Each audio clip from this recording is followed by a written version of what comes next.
back at it with another video. This video, I'm going to be talking about the Atlanta Falcons, off-season moves. The draft, free agency, everything so far that's happened. But I do want to say my channel, I haven't uploaded in a while. Corona stuff, a lot of sports has gone away. To help my channel give you all content, I'm changing my channel to a whole sports is abroad, like all sports, NFL, college, not just Georgia sports, but stuff going on in sports.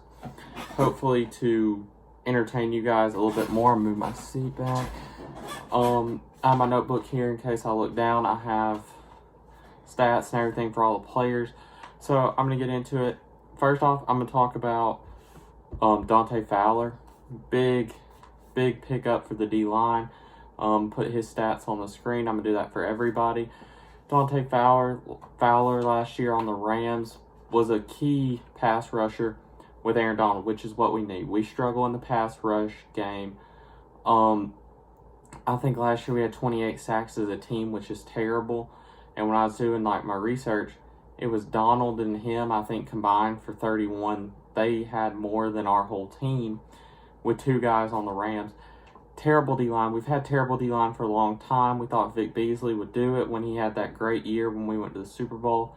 Then he sucked. Takk McKinley's been Grady Jarrett's the only one that has been solid and reliable. I mean, his sack numbers are okay, but he's a D tackle, so D ends get more. But we've been struggling. We've been wasting draft picks trying to find them. And Dante Fowler is a good pickup. We signed him for 3 years. Last year he had 11.5 sacks, which was second on the Rams, but I mean, they have Aaron Donald, which was tied for 9th in the NFL, which 9th in the NFL compared to our 28 as a team is a lot. Last year, our highest sacks was Grady Jarrett. He had 7.5 sacks. 4 more sacks. Dante Fowler had 4 more sacks than him. And Grady Jarrett's so good, but if we can add that many, and our second highest sack getter was Takk McKinley with 3.5 sacks, which is absolutely nothing, basically. We had a couple people get a few in there. I think Vic Beasley had around 3, but we could get nothing consistent. We need multiple players with around 7, or 110 guy and a couple 7s, because you're not going to make it in the NFL if you can't get to the quarterback. They're just going to throw all over you, and that's what we've seen. Our offense is perfectly fine, but our defense is terrible, and I feel like we made a lot of moves to make it better, which I'm going to talk about later on. Second move, Todd Gurley. Here is a guy who played in Georgia, big Georgia guy that everybody is glad to see back, but his knee injuries and everything that have held him back. But I think he will still be the same running back that he was. I think he'll be a great runner and score a lot of touchdowns, catch the ball, score through the air, open up our game, because we haven't been able to run the ball since that Super Bowl year. We get stuffed. We haven't had a good running back. Devontae Freeman's been okay.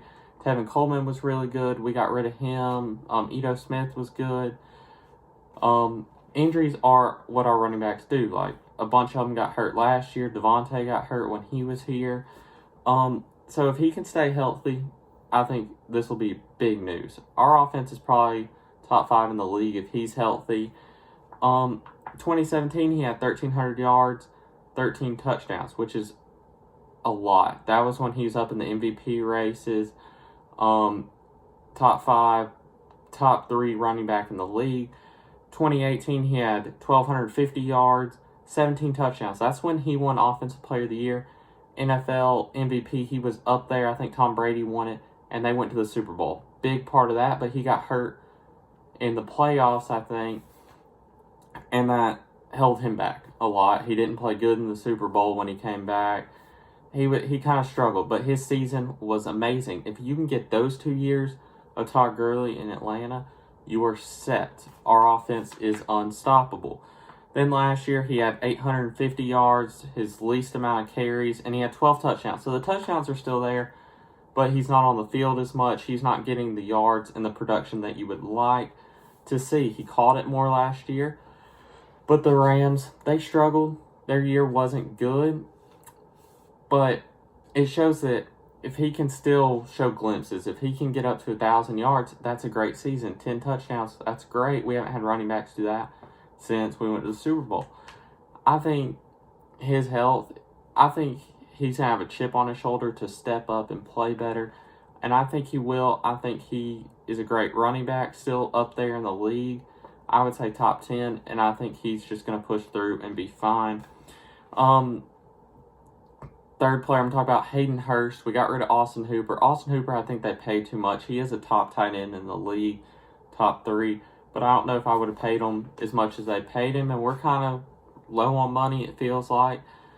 And I think tight ends are more expendable. You can get more. Hayden Hurst, he didn't play much last year. He played 16 games, started 4. I think he had 30 receptions.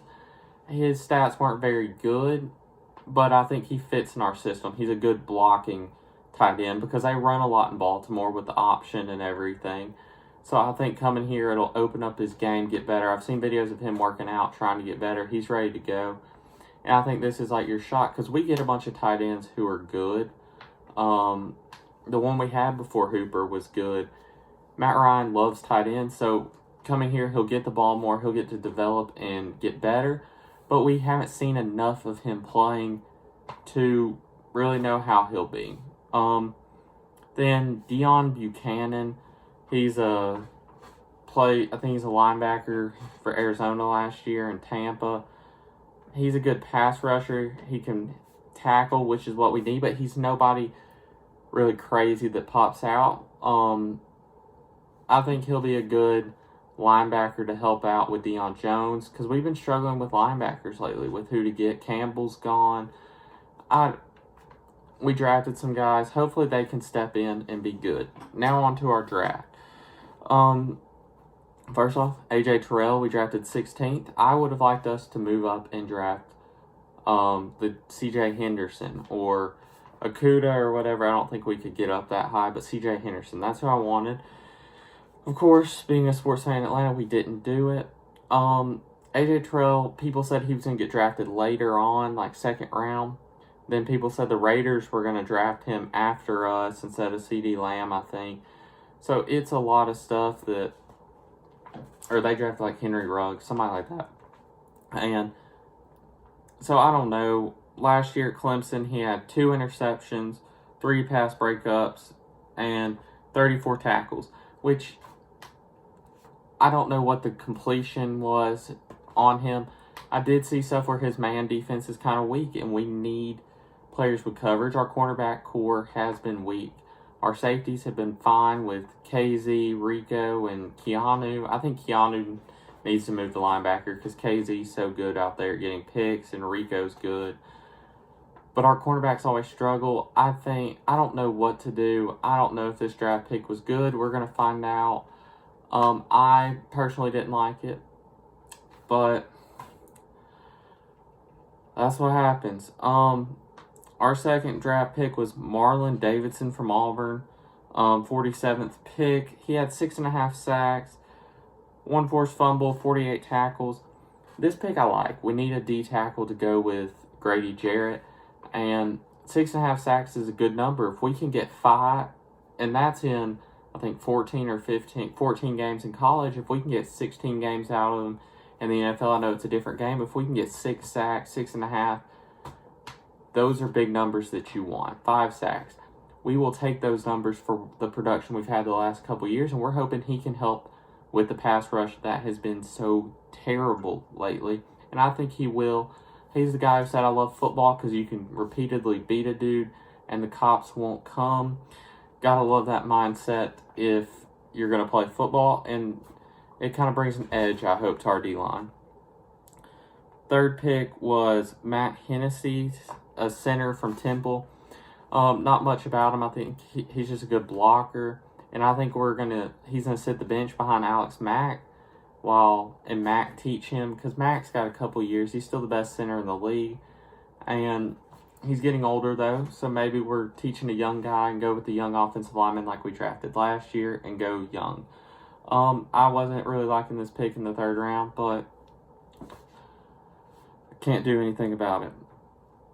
Fourth pick I really liked. It's Michael Walker. I think that's how you say it.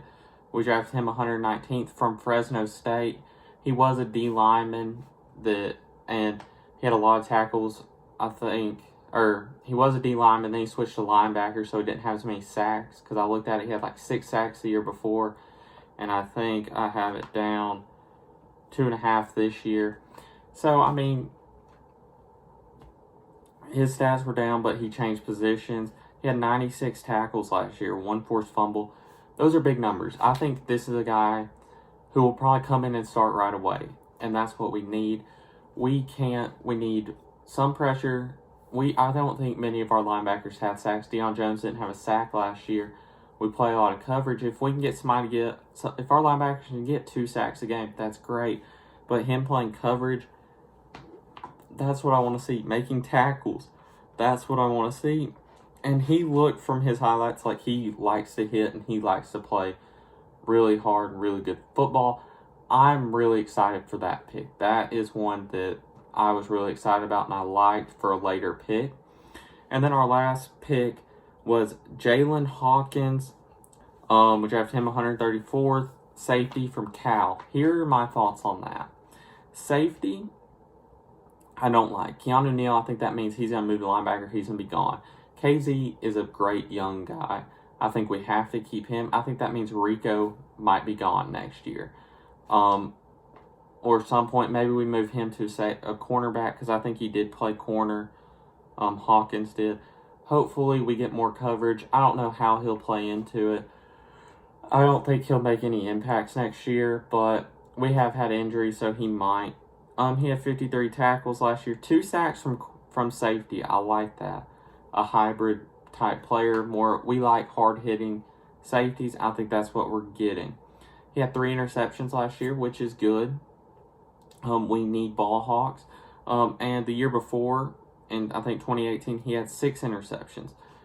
That is really good stats. You want somebody who can turn the ball over. Maybe people knew, hey, we can't throw to him this year because he had so many picks. That's what KZ does. KZ had the most picks last year. We get safeties who are ball hawks, and I like that a lot. He also had 2 forced fumbles last year. So going on with him liking to hit, big pickup. All in all, I'll rate him. Hayden Hurst, I'll give that a B. I don't know anything about him. Dante Fowler, I give that a B plus to an A minus rating. I like that a lot. Todd Gurley, I think if he's healthy, it's an A. If he's not healthy, if he's like he was last year, I think it's a B, because anything's better than our running backs we've had. Hayden Hurst, like I said, a B. AJ Terrell, I'd say a B minus. I don't think it's anything special. I think it's going to be okay. Marlon Davidson, I rate that as a B plus pickup. I really like that a lot.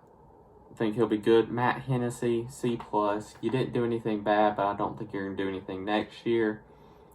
Tough luck. Michael Walker, that one I rate an A for where we got him and his production. I think he's probably up there with Dante Fowler. Is a great pickup that I like. Jalen Hawkins, what I see, I like.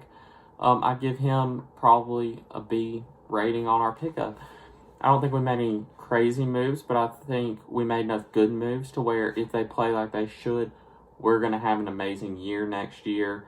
I'm ready to see it. I'm ready for football to start. I'm ready for sports to start. But until next time, guys, thanks for watching. Peace.